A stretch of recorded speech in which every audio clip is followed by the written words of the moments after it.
Manka, 25 mai 2018, les accusations qui ne meurent pas. Un hôtel de campagne. Une invitation à dîner. De la nourriture. De la boisson. Et des hommes en civil, tapis dans l'ombre, qui attendent. Le 25 mai 2018, dans la localité de Manka, dans le nord-ouest du Cameroun, quelque chose de terrible se serait produit. Quelque chose que personne n'a officiellement reconnu. Quelque chose que 8 ans de silence n'ont pas réussi à enterrer complètement. 32 jeunes, dont 5 filles. 32. Selon certaines sources et plusieurs enquêtes menées à l'époque, ces jeunes auraient été attirés dans un piège, avant d'être abattus. Pas sur un champ de bataille. Pas au cours d'un affrontement armé déclaré.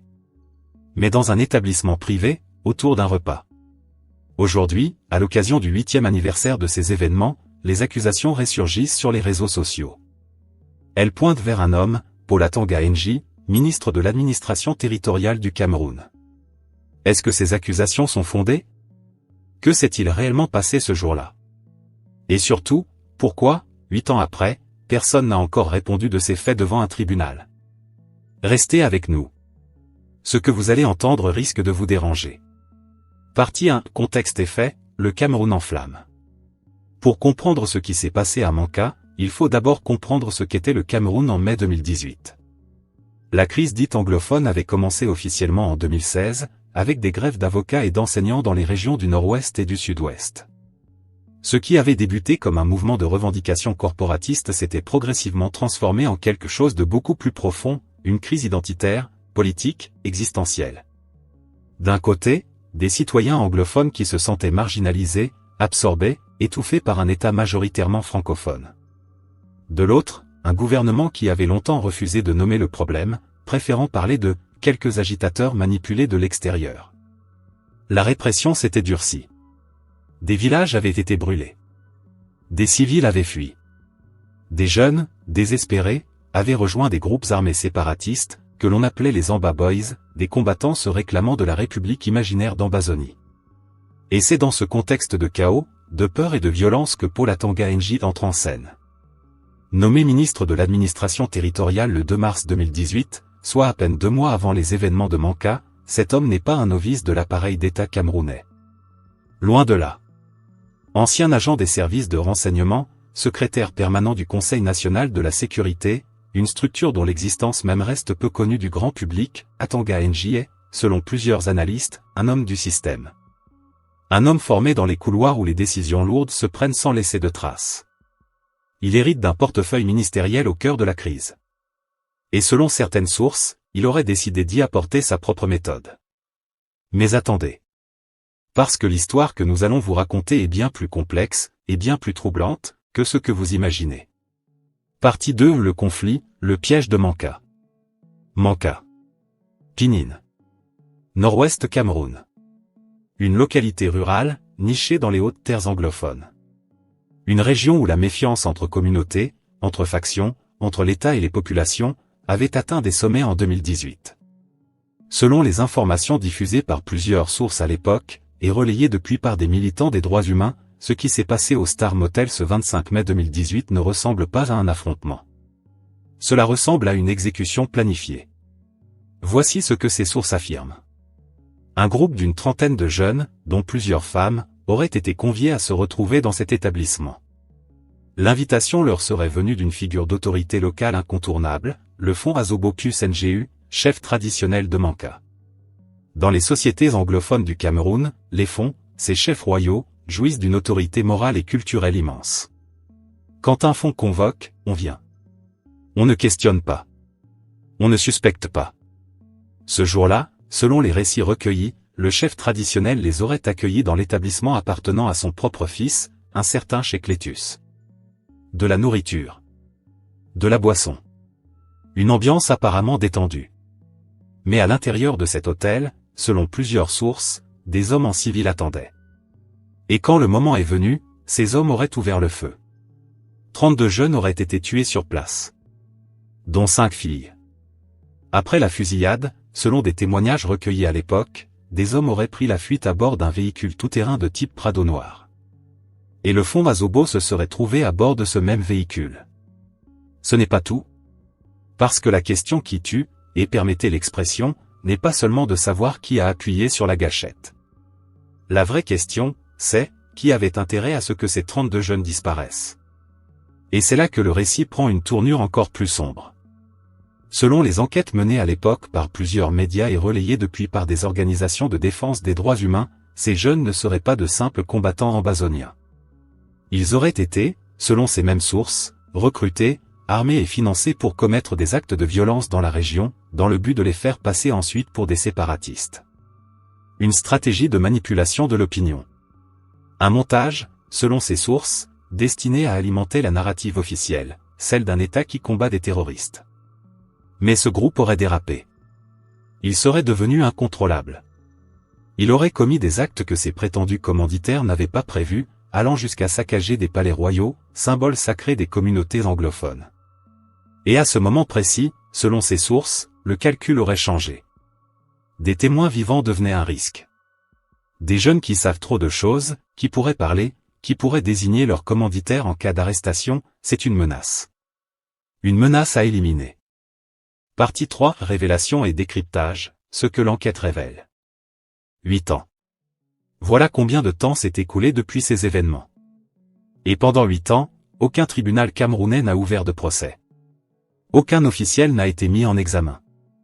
Aucune commission d'enquête indépendante n'a rendu de rapport public. Est-ce que cela signifie que rien ne s'est passé? Absolument pas. Le silence judiciaire au Cameroun n'a jamais été synonyme d'innocence. Il a souvent été, au contraire, le signe d'une protection. Mais décryptons les différentes couches de cette affaire. Première couche, l'identité des victimes. Qui étaient ces 32 jeunes? Selon les sources disponibles, il s'agirait de personnes de la région, recrutées dans un contexte où le chômage, la misère et la guerre faisaient des jeunes anglophones une ressource humaine facile à manipuler. Ni totalement innocents aux yeux de certains, ni totalement coupables selon d'autres. Des jeunes pris dans l'engrenage d'une guerre qu'ils n'avaient pas choisie dans sa forme initiale. C'est important de le dire. Parce que dans le traitement médiatique de la crise anglophone, les victimes sont souvent déshumanisées. Réduites à des chiffres. Ou pire, à des étiquettes, séparatistes, terroristes, combattants. Ces mots servent à anesthésier la compassion du public. Mais à Manka, ce 25 mai 2018, il y avait 5 filles parmi les morts. Des femmes. Dans quel groupe armé actif les femmes constituent-elles une proportion aussi importante des effectifs éliminés lors d'une opération militaire? La question mérite d'être posée. Deuxième couche, le rôle présumé du chef traditionnel. Le fonds Azobo QSNGU. Son nom revient dans plusieurs témoignages. Sa présence au Star Motel ce jour-là, sa fuite supposée à bord du véhicule après les faits, tout cela, selon les sources disponibles, soulève des questions profondes sur le rôle des chefs traditionnels dans la gestion de la crise anglophone. Certains chefs traditionnels ont choisi la résistance. D'autres ont choisi la collaboration avec l'État, parfois sous la contrainte, parfois par conviction, parfois par intérêt. Comprendre ce positionnement, c'est comprendre une partie de la tragédie anglophone.